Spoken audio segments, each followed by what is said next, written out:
we have before. It could have been Jason Stanisak when I was at North Carolina before in the early to mid '90s, but I'm not sure. But we're fortunate that Sam Howell was an early enrollee, so he had the off-season program, he had a spring practice, he had all summer, and now he's had 12 games this fall. He's a gym rat. He is a coach's son. His mom and dad were athletes.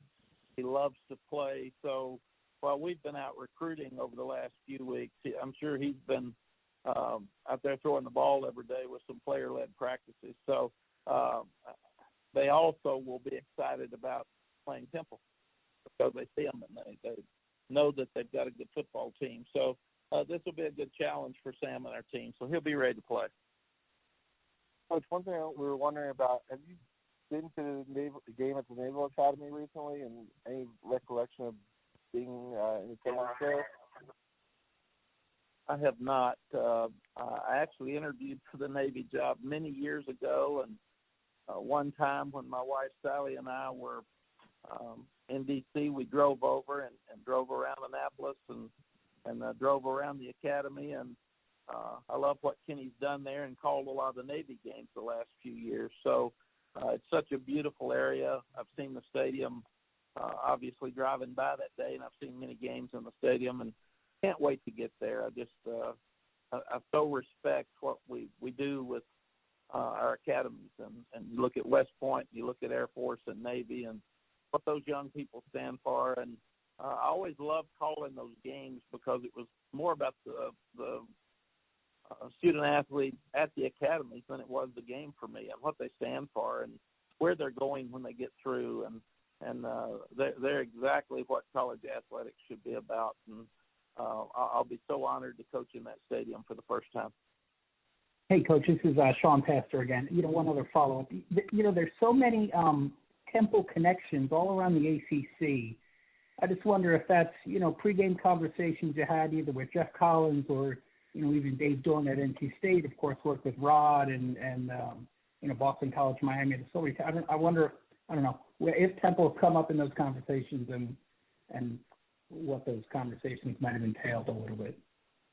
John, my biggest conversation about Temple was every week in the ABC studio for Countdown to Kickoff with Kevin Nagandi. He loved the Temple Owls. If Temple was not playing well, he was angry, he was throwing things, and he was a fan without question. And then I get a text this morning that says when he heard we might play his Temple Owls, he sent me a picture of Temple football, and he said, "I wish you were playing somebody else, my friend, because I hope you lose to the Owls." And I thought, here's my great friend, my TV partner, and my family partner with ESPN and ABC, and he threw me under the bus this morning for his Owls. So I know that he's going to be pulling hard against it. All right, Coach, thanks for joining us tonight. We'll look forward to seeing you up in Washington and Annapolis in a couple weeks. Thank you. Look forward to seeing you. All right, it's Coach Carey on the line. All right, Coach, thanks for joining us tonight. We'll look forward to seeing you up in Washington and Annapolis in a couple weeks. Thank you. Look forward to seeing you. All right, is Coach Carey on the line yet? Yeah, I'm here. Hi, Coach. Josh Parr with the Military Bowl. We're excited to have the team up in a couple weeks. If you can just give us an opening statement, and then we'll open up for questions. Yeah, I will. Thanks, Josh. I'm going to keep my opening statements short because I have lost my voice the last 2 days between home visits and practice and then a cold. So I apologize completely for my voice at this point, but it is not a situation of anything other than working hard. So I suppose it's a little bit of a badge of honor. Yeah, so we're excited to be in the game. I know Temple's been in the game before down there, and the thing that's different here is that we haven't played Navy. We haven't been down there in a couple of years. So to get down there, I don't know how many of our guys, some of them are from the area, but the other ones that aren't, I don't know how many have been to our nation's capital. And so all that's going to go on down there, all that stuff is fantastic. And I know my family personally I have a 15 and a 13-year-old. We have never been to the nation's capital. We're Midwesterners, so this is kind of checking something off the list for us. So personally, very, very excited. Obviously, we have an unbelievable opponent in UNC, and then Coach Brown. Coach Brown called one of our Mack championship games, so I got a chance to meet him. I don't know which one that was, 3-4 years ago when he called it. So I got a chance to meet him.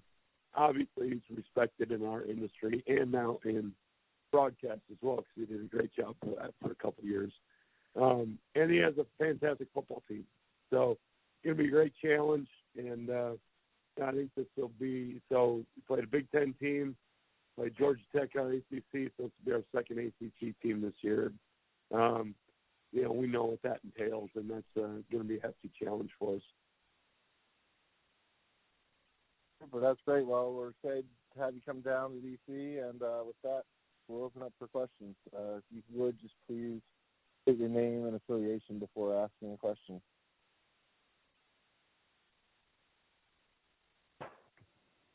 Hey, Rod, it's Sean Pastor from Al's Daily. Sean, what's up, man?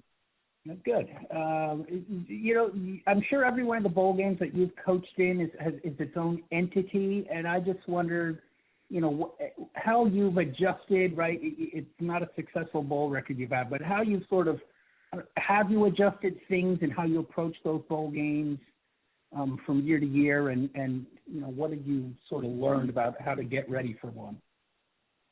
Well, you're being kind on saying it's not successful. I'm over.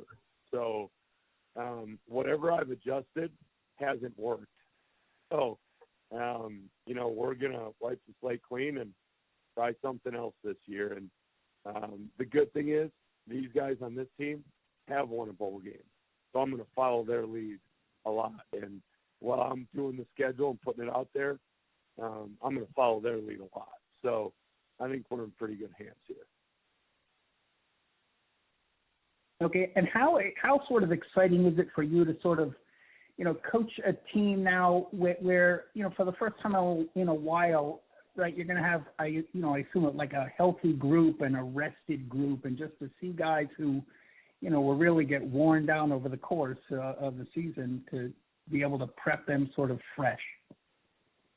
Yeah, I mean, that's the advantage of a bowl game, and especially on the 27th, which, I know there's differing feelings about that date as far as it's over Christmas, but we're going to be together as a football family on Christmas, and to me, that is fantastic. Like, I couldn't plan that better. That's what my family knows. And then to have them healthy, too, it's going to be fun. We were beat up down the stretch, Sean. You knew that. And, we found a way to win, go 3-1 in November, and certainly had an opportunity to get that fourth one in November. But that's a statement to our guys. Okay, the last thing I wanted to ask was, Kenny Yeboah, a day or two after the season, announced that he was going into the transfer portal. I don't know, was that kind of a surprise, or, there's 100+ guys on the team, so guys graduate and different guys make different decisions. Just what was your reaction, how that came about?